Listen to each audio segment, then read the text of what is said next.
it has definitely been a journey. Mm-hmm.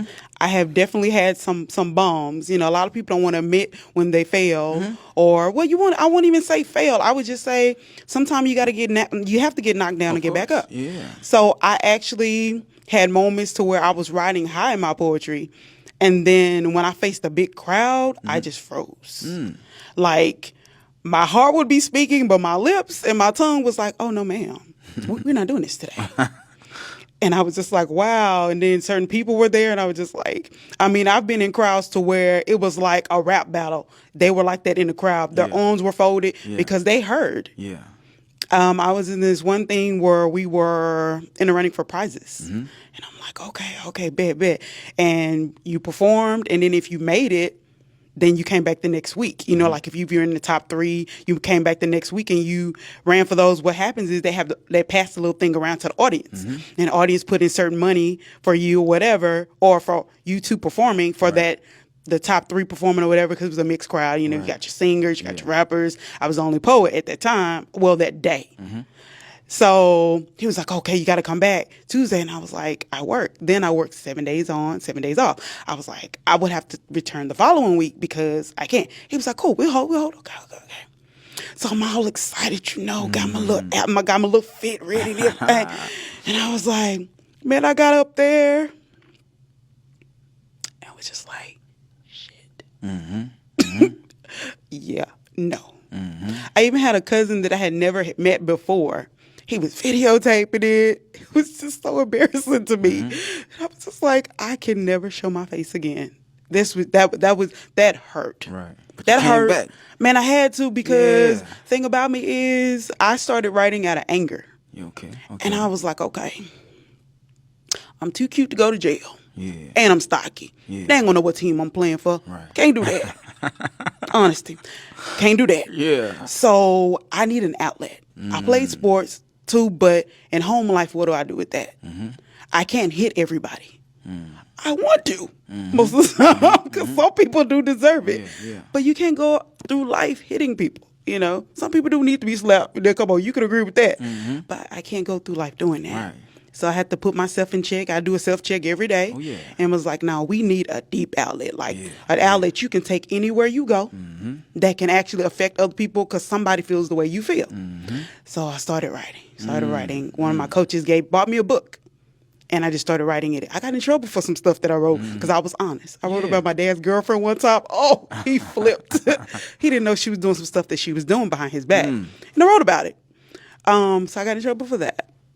But then when you are 15 and you are invited to travel to Connecticut for a personal writing teacher, your creativity is tapping into something.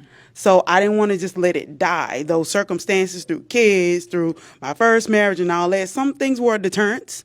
But at the same time, I was like, at the end of the day, D, gonna be D. I'm going to say what I got to say. Somebody going to hear me. So even sometimes if you just voice it out loud to yourself, it's therapeutic. Right. Because guess what? Some things you don't want to admit to yourself, and you say it out loud, it's like self say, huh, girl, I know you heard that. Sometimes it's your own challenge. That's that shadow work. Yeah. That's Yeah, awesome. what it That's is. awesome. That's So what it is. poetry was a way for you to get some things off your chest, huh? Man. Little healing process, little journey. Yeah. Yes. So, yeah, it's definitely helped me a lot. That's awesome. What were some of the first platforms you started performing on out here? Since you go way back like that. Oh, I don't know if you heard of Poet Pimp before. Yeah, that's my homeboy. Man, that man right there is so funny to me. I started out actually when I first started. I would just go to different spots. I wasn't under any particular, platform area, nothing like that. I was just like, let me test the waters. Let me see if I can actually stand to speak and just be a part of it. I mean, it wasn't no particular. I have to be with this platform, that platform. I performed with Poet Pimp a lot at the beginning, and it was just like, What year you talking about?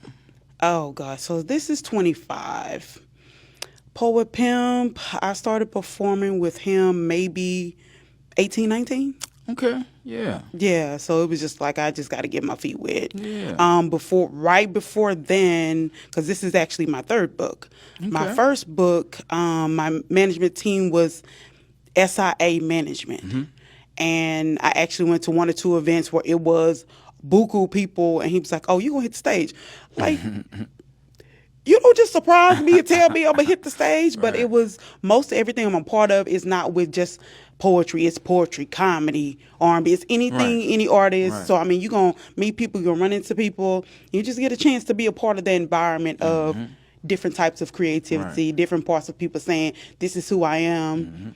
You know, and I just love it. So yeah. And then now, you know, a lot of times I do stuff with Bell Out Entertainment and under Roro. She's an amazing singer. Yeah, Roby singing. Ro be singing, my girl be singing. Yeah. So yeah, it's just all a part of just moving and shaking. Yeah. Yeah. And you say you have 3 books out. So these are poetry books. They're all poetry books. And and I ain't gonna lie, this one right here. This is the latest? This is the latest. What is it called? Love, Truth, and Satisfaction. Satisfaction. Let me tell you I like that cover. Thank you. I did not want to put out something that was, a lot of people like to put out things just with a bow on it. I want it to look pretty. I want people to just buy it. I don't want you to just look at it and buy it. I want you to say, that's my shit. I want you to say this poem, that poem. You can be able to say, oh, that helped me. Oh, that spoke to my spirit. Oh, yeah. Oh, I read this. This for my sister. I need to read that for her. It's certain things, you know, I even dug into my trauma in this book. So it's just like, I mean, talk about it, just like the cover says, like my son Aaron said, because I get like different reviews from people. He was like, just like the cover says, that's what's in the book. That title is true for this book because I didn't sugarcoat anything. Right.